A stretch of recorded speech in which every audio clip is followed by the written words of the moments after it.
Garima, thank you so much for sticking around for a second conversation. How are you doing? hmm I am excited to have the bonus Yes, conversation for your listeners. Let's do it. exactly. So I always like to say, we as instructional designers and learning professionals, we spend so much time thinking about making other people better, making organizations better, and every now and then it's good to talk about, well, how do we make ourselves better? And so I have just two basic questions for you.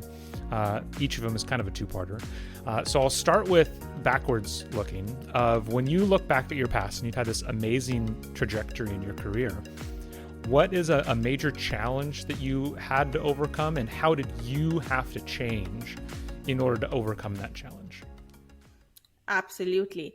Um, and just before I jump onto my own challenge, so important that we keep our own cup full Mm, so that we can be giving. And I yes. think the learning professionals are in the habit naturally of giving. So it's very important to look back at yourself and say, okay, what am I learning? What is my professional development?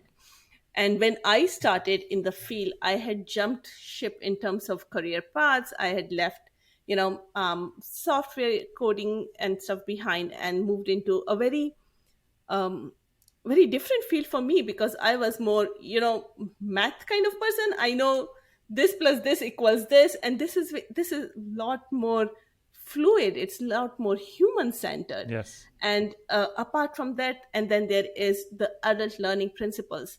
And to some degree, I was a natural fit, but as you work in it, you realize that there is one thing about being, oh, I'm naturally good at it, I can do this, but also you need to upskill, you need to understand what you're doing, why is it good, what's the theory behind it. So I decided to do masters in adult education. Okay. um, I wasn't sure whether that was a good idea or not, but I just wanted a degree in the field I want to make my career in my life. Yeah, absolutely. And after I did it, I realized it was a wonderful idea, honestly, for me, because it validates at the very minimum what seems to be good learning principles. Yeah. Why is it a good learning principle? How do adults actually learn? I mean, a degree is not the only way to do it. There are multiple different ways, but somehow you should understand the theory of learning science. It is important because that is what you're applying every day. And then, of course, software, because you're shifting, you want to learn it. Again, I had a natural affinity towards learning different things. So I just, I think there was this period in my life when I started into this profession, that I was basically a sponge. I was reading everything. I was, Yes. Yeah. on the Articulate Heroes website every day. I was trying different things. And I think that serves me well to this date. Yeah. I think that's great is when you're making those changes and transitions in your life, it is, you're right, it's being honest about like where are the gaps and just working every day to fill those gaps from as many directions as possible. Um, that's And keep it fun, because yes. otherwise it becomes work, and then it's work. Yeah, absolutely. Absolutely. So, Awesome. yeah. So then, awesome. So that's what got you to today, or part of what got you to today. When you think about where you're at now and where you want to be, what do you think is the biggest challenge you're currently facing? And then what are you doing, or what do you think you're going to need to do in order to overcome that challenge? Oh my God. Okay. So this might resonate with some of learning professionals as well, because, a number of people I've met have this, oh, I want to go solopreneur. I want to Yes. try freelance. I want to start my own company. And I did that 6 years ago. And I look back and I was like, what was I thinking? I cannot believe it. It was such I had no network. I knew nobody in the industry. I had never worked for a vendor. I know nothing about how to get clients, how to price my services.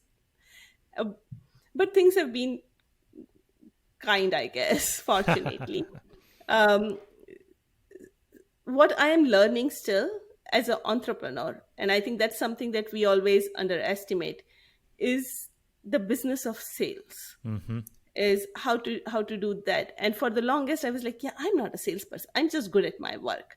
And so I would, and I realized that self talk is more harmful than anything else, because you are um, underlining that, and this is standard psych talk everybody does, but when you realize it for yourself, then it is always a new revelation that, yeah, that's not really true. And there is not only one way sales has to be done. It doesn't mean I should be a great cold caller or an email spammer, right?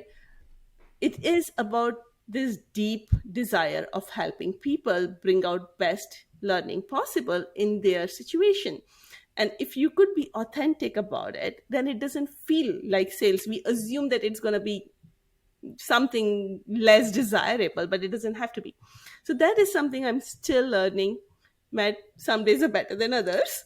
I am right there with you. It's one of the big things, and I think in my journey of learning more about that, I think you're so spot on in that it just has to be about, if your desire to sell is coming from a desire to serve and a true belief that you have something that will help other people, right? Then it's great. Like then the sales is authentic. Then it's true. But it's when you're just like, oh, I'm just like trying to chase more money. You're trying to do more, get another contract or more labels. My target. Yeah, exactly. That's when it starts to, get into, maybe not great places. Yeah, I have to say something else also. Between what my past learning and my current learning, a big difference, just as I'm talking to you right now, I realize, is that earlier I was learning tools and science and topics, and that can be done via books, and that can be done via, just absorbing and practice and stuff. Some things come with time, like sales, I imagine, right? Over time, you learn things organically and naturally. So you have to be kind to yourself as well, and you got to give yourself time, because you can't just say, oh, I'm going to read 5 books on sales and now I'll be a good salesperson. It doesn't happen like that. No. You really learn that over time. Yeah. By falling down. Yes. Yeah. It's 100%. And there's with all things, there's ways to accelerate the learning. Sometimes it takes longer. Kindness to yourself has always got to be a priority though. So I think that's awesome. Well, thank you so much for sharing that, Garima. It was great for you to hang out a little bit longer. And I hope you have a great rest of your day. You too, Matt. Take care. Bye. Thank you so much for tuning in today. If you liked the discussion, make sure to hit like and subscribe so you never miss an episode. As a reminder, if your team is struggling keeping up with the training development demands of your organization, we want to help. Better Everyday Studios is a full-service instructional design team that can help you with everything from ideation to actual content creation and delivery. Please reach out to us using the link in the episode notes below. Have a great day.